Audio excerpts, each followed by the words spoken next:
Passport ও জন্ম সনদে কারো নামের বানান ভুল, কারো বা বাবা মায়ের, কারো জন্ম তারিখ এবং কারো বা ঠিকানার এরকম ভুল হরহামেশাই ঘটে। আর এসব ভুল বা অসঙ্গতি সহ নানা কারণে এনআইডি পেতে ভোগান্তিতে রয়েছে প্রবাসীরা। আগামী জুন নাগাদ সংযুক্ত আরব আমিরাতের প্রবাসীরা বাংলাদেশ দূতাবাসের মাধ্যমে জাতীয় পরিচয়পত্র নিতে পারবেন বলে জানিয়েছেন দেশটি। কিন্তু প্রবাসীদের একটা বড় অংশ সংশয়ে রয়েছে তাদের পাসপোর্টের তথ্য আর জন্ম সনদের মধ্যে গরমিল নিয়ে। এ সমস্যার কারণে অনেক প্রবাসী পাসপোর্টও করতে পারছে না।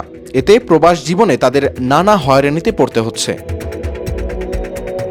প্রবাসীরা বলছেন, অনেকেই দ্রুত প্রবাসে আসার জন্য বয়স পরিবর্তন করে পাসপোর্ট করেছিলেন। সে সময় জন্ম সনদেরও বাধ্যবাধকতা ছিল না। পরে জন্ম বা শিক্ষা সনদের সঙ্গে পাসপোর্টের জন্ম তারিখ ও তথ্যের অমিল থাকার বিষয়টি নিয়ে জটিলতা তৈরি হয়। এনআইডি না থাকায় প্রবাস জীবনে বাংলাদেশিদের পাসপোর্ট সংক্রান্ত নানা ভোগান্তিতে পড়তে হচ্ছে বলে জানান তারা। জনশক্তি ও প্রশিক্ষণ ব্যুরোর তথ্য অনুযায়ী বর্তমানে মধ্যপ্রাচ্য, ইউরোপ, আমেরিকা সহ বিশ্বের বিভিন্ন দেশে 1,40,00,000-এরও বেশি বাংলাদেশি নাগরিক অবস্থান করছেন। প্রবাসে বসবাসরত এসব বাংলাদেশিদের অধিকাংশেরই এনআইডি কার্ড নেই। এ কারণে তারা দেশ বিদেশে নানা সমস্যার সম্মুখীন হচ্ছেন।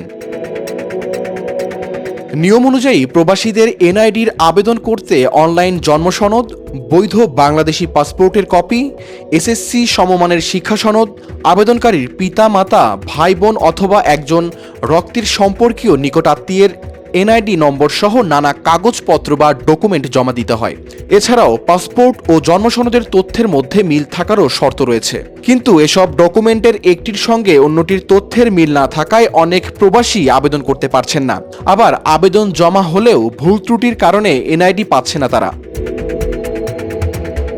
ইসি সূত্র জানায়, গত জানুয়ারি পর্যন্ত প্রবাসীদের সংশ্লিষ্ট দেশেই জাতীয় পরিচয়পত্র সরবরাহ কার্যক্রমে 17,175টি আবেদন পড়ে। এর মধ্যে যাচাই বাছাই ও তদন্ত শেষে মাত্র 4,000-এর মতো আবেদনের অনুমোদন দেয়া হয়, যা মোট আবেদনের মাত্র 23%। শাহরিয়ার কবির, প্রবাস খবর।